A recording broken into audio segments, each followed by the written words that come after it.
Olá, meu nome é Maria Paula Catapreta e junto da Priscila Cruz e do Dr. Ricardo Jacarandá, nós realizamos a pesquisa de título Avaliação de transtornos nutricionais em pacientes com sobrepeso e obesos, portadores da doença inflamatória intestinal.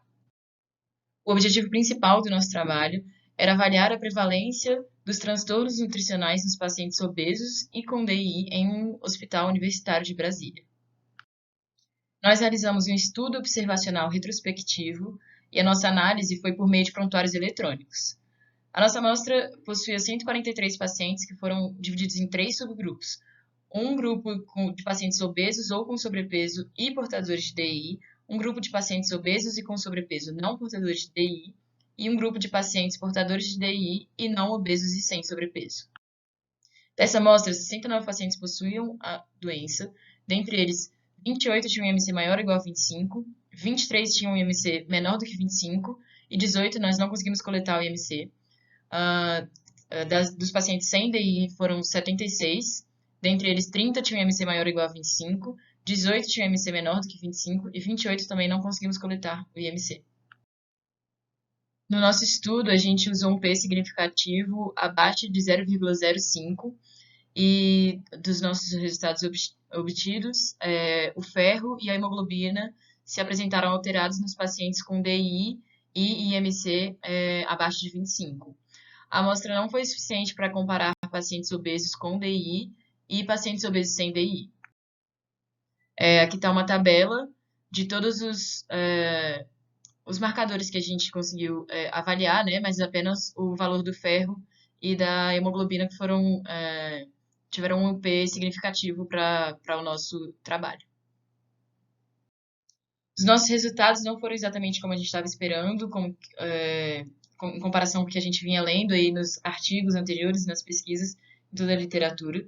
Alguns fatores que podem ter acabado enviesando a nossa pesquisa foi a não separação dos pacientes com retocolite ulcerativa e com doença de Crohn, justamente porque essas duas doenças acometem em lugares diferentes do trato gastrointestinal, né? A retocolite ulcerativa ela está mais restrita ao cólon, enquanto a doença de Crohn pode acometer qualquer local do trato gastrointestinal, então isso pode acabar tendo gravidades diferentes, dependendo do local que ela está localizada, né? Além disso, o tratamento dos nossos pacientes, grande parte deles faziam uso de biológicos, como anticorpos monoclonais, e além disso, muitos deles faziam suplementação com vitaminas D, B12 e ferro. Então, isso pode ter acabado enviesando os nossos resultados. Então, aí está demonstrando, né, que 43,47%, uma porcentagem alta, assim, que tem bastante influência, dos pacientes faziam uso de imunobiológicos.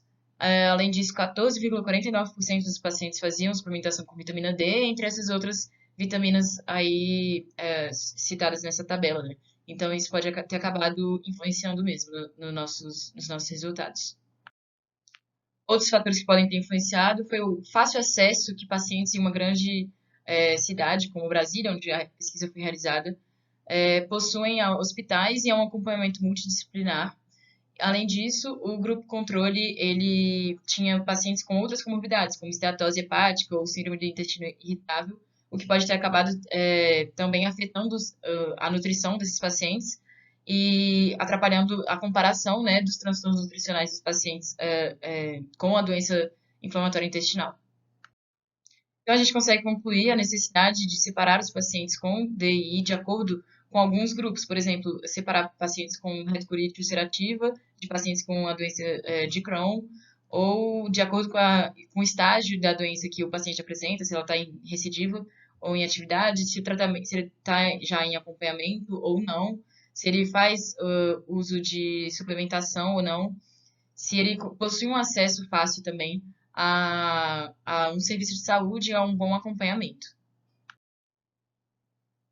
Além disso, os pacientes do grupo controle também devem ser melhor selecionados, buscando evitar que eles já possuam alguma comorbidade que tenha influência na nutrição. Então, pacientes rígidos, para que a comparação seja entre os pacientes com a doença inflamatória intestinal e pacientes rígidos.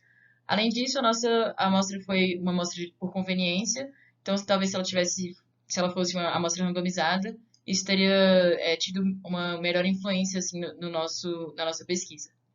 É isso, obrigada.